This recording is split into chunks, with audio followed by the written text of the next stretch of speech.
ये कहानी हाल ही में घटित एक वास्तविक और अत्यंत दुखद घटना से प्रेरित है, लेकिन इसमें पात्रों, स्थानों और कुछ घटनाओं को काल्पनिक रूप दिया गया है ताकि संवेदनशीलता बनी रहे और किसी की भावनाओं को ठेस न पहुंचे। हमारा उद्देश्य किसी व्यक्ति या समुदाय पर आरोप लगाना नहीं है, बल्कि समाज के गहरे दबावों और मानवीय मनोविज्ञानों पर विचार करना है जो ऐसी त्रसदियों को जन्म देते हैं। आप देख रहे हैं शैडो टिप्स। रिद्धिमा नाम था उसका। जब भी टेनिस कोर्ट पर कदम रखती तो लगता जैसे हवा भी उसके शॉट के साथ ताल मिला रही हो। उसके हर सर्व, हर फोरहेड में एक आत्मविश्वास था जो लखनऊ की गलियों से निकलकर राज्य के सबसे प्रतिष्ठित टेनिस टूर्नामेंट तक जा पहुंचा था। रिद्धिमा की उम्र अभी मुश्किल से 23-24 साल ही रही होगी, पर उसकी मेहनत और लगन ने उसे राज्य स्तरीय टेनिस खिलाड़ी का दर्जा दिला दिया था। उसकी अपनी एक छोटी सी एकेडमी भी थी जहां वो बच्चों को सिखाती थी। इस एकेडमी से उसकी अच्छी कमाई हो जाती थी, जिसने उसके और उसके परिवार के सपनों को नए पंख दिए थे। रिद्धिमा की हार जीत, हर ट्रॉफी उसके पिता दिनेश यादव के लिए गर्व का विषय थी। दिनेश बाहर से तो बेटी की सफलता पर फूले नहीं समाते थे। हर मैच में सबसे आगे अपनी छाती फुलाकर बैठते थे, तालियां बजाते थे, पर घर के अंदर उनके भीतर एक अजीब सी खामोशी और गहरा संशय पल रहा था। दिनेश एक साधारण पृष्ठभूमि से आते थे। उनके लिए मर्द का मतलब था कमाने वाला, घर का मुखिया, और अब उनकी बेटी, एक लड़की, उनसे ज्यादा कमा रही थी। जब गांव देहात से कोई रिश्तेदार आता या मोहल्ले में कोई बड़ा बुजुर्ग ताना कसता, अरे दिनेश, तुम्हारी तो चांदी है भाई, बेटी की कमाई पे आराम से बैठे हो और लड़की को इतना आजाद कर दिया है कि घर से बाहर ही रहती है, तो दिनेश भीतर ही भीतर कुछ टूट सा जाता था। वो कुछ कहते तो नहीं थे, बस खामोश रह जाते थे, पर वो खामोशी उनके भीतर एक गहरे तूफान को जन्म दे रही थी जिसे कोई नहीं समझ पा रहा था। उनकी पत्नी शिल्पी यादव इस बदलते व्यवहार को महसूस करती थी, पर पति के सामने बोलने की हिम्मत नहीं जुटा पाती थी। वो बस प्रार्थना करती थी कि सब कुछ ठीक हो जाए। रिद्धिमा की शोहरत बढ़ने लगी। अब उसे सिर्फ राज्य में ही नहीं बल्कि पूरे देश में पहचाना जाने लगा। बड़े बड़े विज्ञापन सूट्स के ऑफर आने लगे। नेशनल टूर्नामेंट की तैयारियां जोरों पर थीं। रिद्धिमा का शेड्यूल बहुत व्यस्त हो गया था। उसकी कमाई भी पहले से बहुत ज्यादा बढ़ गई थी, जिससे परिवार का जीवन स्तर काफी सुधरा था। घर में नई गाड़ियां आई, बेहतर सुविधाएं मिली, पर इन बाहरी बदलाव के साथ साथ दिनेश के भीतर अंतर्द्वंद बढ़ता चला गया। उसकी मर्दानगी को ठेस पहुंच रही थी। उन्हें लगा था कि समाज में उन्हें एक ऐसे पिता के रूप में देखा जा रहा है जो अपनी बेटी की कमाई पर जी रहा है, जो बेटी को नियंत्रित नहीं कर पा रहा है। उन्होंने धीरे धीरे रिद्धिमा पर टोका टाकी करनी शुरू कर दी। रिद्धिमा के खेल एकेडमी में आने जाने पर सवाल करने लगे। उनके दोस्तों पर टिप्पणी, उसके रात में बाहर जाने पर गुस्सा। अब लड़की होकर ऐसे देर रात तक बाहर घूमोगी, खेल खेल में तो घर परिवार ही भूल गई हो। रिद्धिमा इन सब बातों से परेशान होने लगी। उसे समझ में नहीं आ रहा था कि उनके पिता, जो अभी तक उन पर इतना गर्व करते थे, अब क्यों इतने बदल गए हैं। एक शाम जब दिनेश ने उसे एक महत्वपूर्ण प्रैक्टिस मैच के लिए एकेडमी जाने से रोकने की कोशिश की, तो रिद्धिमा ने पहली बार खुलकर विरोध किया। पिताजी, मैं जो कुछ भी कर रही हूँ आप सबके लिए ही तो कर रही हूँ। ये मेरा सपना है, मेरी पहचान है।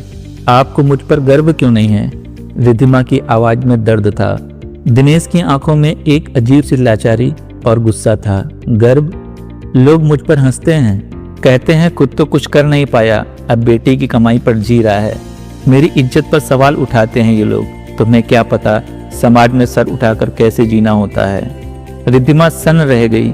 उसे समझ में नहीं आया कि उसके सपने उसके पिता के लिए बोझ कैसे बन गए। उनके बीच की दूरियां बढ़ने लगीं। घर में तनाव का एक आदर्श घेरा बन गया था। रिद्धिमा कभी कभी घंटों अपने कमरे में रोती थी। उसकी माँ शिल्पी उसे चुप कराने की कोशिश करती थी, पर दिनेश के बढ़ते गुस्से के सामने वो खुद बेबस थी। नेशनल टूर्नामेंट का फाइनल था। रिद्धिमा ने शानदार प्रदर्शन किया और आखिरकार जीत हासिल की। हाथ में सोने की ट्रॉफी थी, चेहरे पर जीत की खुशी और दिल में एक आखिरी उम्मीद कि शायद इस बार पिताजी मान जाएं। लखनऊ लौटकर एयरपोर्ट पर उसके कोच राजन और उसके कुछ दोस्तों ने उसका जोरदार स्वागत किया। घर में जश्न का माहौल होना चाहिए था, पर दिनेश नदारद थे। वे कमरे में खामोश बैठे थे। रात हुई, मेहमान गए, ट्रॉफी टेबल पर रखी थी। रिद्धिमा हिम्मत जुटाकर पिता के कमरे में गई। दरवाजा अंदर से बंद था। उसने धीरे से खटखटाया, पिताजी, आप मुझसे बात क्यों नहीं करते? आपने मुझे बधाई भी नहीं दी। अंदर से कोई आवाज नहीं आई। रिद्धिमा की आवाज में अब निराशा थी। मुझे पता है आप परेशान हैं, पर मैं सब कुछ छोड़कर घर पर नहीं बैठ सकती। मैं खिलाड़ी हूँ, ये मेरी पहचान है, ये मेरा कैरियर है, मेरी जिंदगी है। अंदर से दिनेश की भारी दबी हुई आवाज आई, पहचान? मेरी पहचान कहाँ है अब? तूने मेरी पहचान छीन ली है, मेरी इज्जत मिटा दी है तूने। कमरे के अंदर तनाव बढ़ गया। रिद्धिमा ने गहरी सांस ली। मेरी वजह से आपकी इज्जत कैसे मिट सकती है? मैं तो आपको गर्व दे रही हूँ। गर्व? ये नकली गर्व। असली मर्द वो होता है जो खुद कमाता है, ना कि बेटी की कमाई पर पलंग तोड़ता है। दिनेश की आवाज में अब हताशा के साथ साथ अजीब सा आक्रोश था। तू नहीं समझेगी, तूने मुझे शर्मिंदा किया है। तुझे क्या लगता है ये सब इतना आसान है? बहस तीखी होती गई। रिद्धिमा ने अपने सपनों की बात की, अपनी आज़ादी की बात की और अपने पिता की दकियानूसी सोच पर सवाल उठाए। आप क्यों नहीं समझते जमाना कितना बदल गया है? क्यों आप मुझे पिंजरे में रखना चाहते हैं? दिनेश की आवाज में एक अजीब सी कड़वाहट आ गई। तू नहीं छोड़ेगी ये सब? तो मुझे चैन से मरने भी नहीं देगी? ये बहस देर तक चली। आवाजें ऊंची होती गईं। शिल्पी अपने कमरे में सहमी बैठी हुई थी। उसका दिल जोर से धड़क रहा था। उसने सुना मानो कोई संघर्ष चल रहा हो। फिर एक चीख और फिर पूरी तरह खामोशी। शिल्पी कांप उठी, पर डर के मारे उठने की हिम्मत न कर पाई। उन्हें लगा शायद सब कुछ ठीक हो गया होगा, दोनों शांत हो गए होंगे। अगली सुबह जब सूरज की पहली किरण घर में दाखिल हुई तो सब कुछ सामान्य नहीं था। पड़ोसियों की भीड़, पुलिस की गाड़ियां और एक अजीब सा सन्नाटा जो हवा में घुला हुआ था। रिद्धिमा अपने कमरे में मृत मिली, या एक आत्महत्या लग रही थी। कोई बाहरी व्यक्ति नहीं, कोई तोड़फोड़ नहीं, शरीर पर कोई बाहरी चोट नहीं थी। ऐसा लगा जैसे शांति से मौत को गले लगा लिया हो। पुलिस ने मामला दर्ज किया और शुरुआती जांच में उसने आत्महत्या का मामला मान लिया। राजन, रिद्धिमा का कोच, इस त्रासदी से पूरी तरह टूट गया था।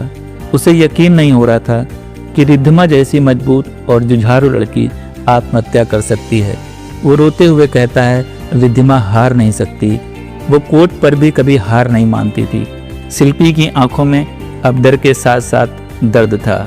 उसने पुलिस को उस रात की बहस के बारे में बताया, अपने पति के बढ़ते अवसाद और सामाजिक तानों का जिक्र किया। दिनेश सदमे में थे, पर उनकी आंखों में एक अजीब सी शून्यता थी।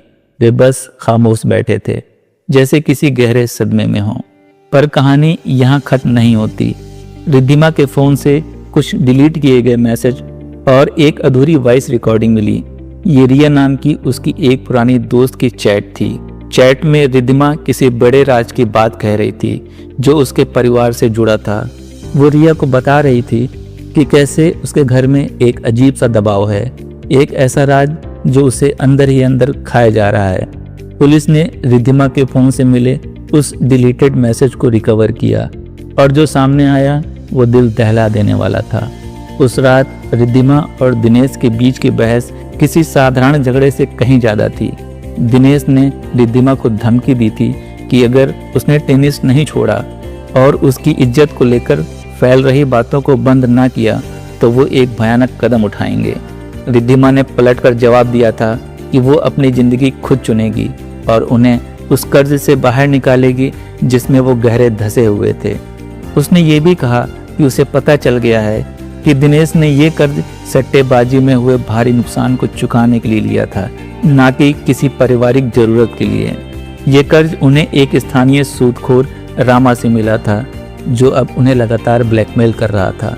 दिनेश अपनी बेटी से ये सुनकर कांप गए थे कि उसे उसके सट्टेबाजी के बारे में सब कुछ पता है। ये उनके पुरुष होने पर, उनकी इज्जत पर सबसे बड़ा हमला था। रिद्धिमा ने उनसे कहा कि वो इस कर्ज को अपनी कमाई से चुकाने में उनकी मदद करेगी, लेकिन बदले में उन्हें उनकी आज़ादी देनी होगी। ये झूठी मर्दानगी का ढोंग छोड़ना पड़ेगा। पर दिनेश ये सुन नहीं पाए। उनके लिए ये सिर्फ पैसा नहीं बल्कि उनकी इज्जत का सवाल था। ये बात कि उनकी बेटी को उनकी सबसे बड़ी कमजोरी और उनके झूठ का पता चल गया था उन्हें अंदर तक तोड़ रही थी। रिद्धिमा की आखिरी वॉइस रिकॉर्डिंग जो उसने डर कर अपने दोस्त रिया को भेजने के लिए रिकॉर्ड की थी, उसमें उसकी और दिनेश के बहस की कुछ टूटी फूटी आवाजें कैद थीं। रिकॉर्डिंग में रिद्धिमा की आवाज में गुस्सा, फिर हताशा और अंत में एक हल्की सी चीख थी। इसके बाद गिरने की आवाज और फिर खामोशी। फॉरेंसिक रिपोर्ट में रिद्धिमा के शरीर पर कुछ हल्की चोटों के निशान मिले जो गिरने से नहीं बल्कि किसी के साथ हाथापाई के कारण थे। पुलिस ने शिल्पी से गहराई से पूछताछ की। शिल्पी ने हिम्मत जुटाकर बताया कि उस चीख के बाद जब उसने कुछ देर बाद कमरे का दरवाजा खोलकर देखा था तो दिनेश रिद्धिमा के पास खड़े हाँफ रहे थे और रिद्धिमा जमीन पर बेजान पड़ी थी। शिल्पी डर के मारे कुछ कह नहीं पाई और दिनेश ने उन्हें कसम दिलाई कि वे किसी से कुछ नहीं बताएंगी। दिनेश ने ही बाद में आत्महत्या का दिखावा करने के लिए सारे सबूत मिटा दिए थे। दिनेश को गिरफ्तार कर लिया जाता है। शिल्पी सदमे में है। एक तरफ पति, दूसरी तरफ मृत बेटी। परिवार पूरी तरह बिखर चुका है। रिद्धिमा का टेनिस कोर्ट अब हमेशा के लिए खामोश हो गया है। क्या समाज की झूठी इज्जत, मर्दांगनी का खोखला घमंड और व्यक्तिगत असुरक्षा का बोझ इतना बढ़ सकता है कि वो एक बेटी के सपनों और उसकी जिंदगी को भी निगल जाए? रिद्धिमा की कहानी एक चीख है उस हर बेटी के लिए जो आज़ादी से जीना चाहती है और उस हर पिता के लिए जो अपने झूठे गौरव के बोझ तले दब जाते हैं। ये हमें सोचने पर मजबूर करती है कि क्या हम वास्तव में एक ऐसे समाज में जी रहे हैं जहां बेटियों के सपने उनके लिए ही काल बन जाते हैं? और कौन है असली गुनाहगार? सिर्फ एक व्यक्ति या वो आदर्श जाल जिसे हम सामाजिक दबाव कहते हैं?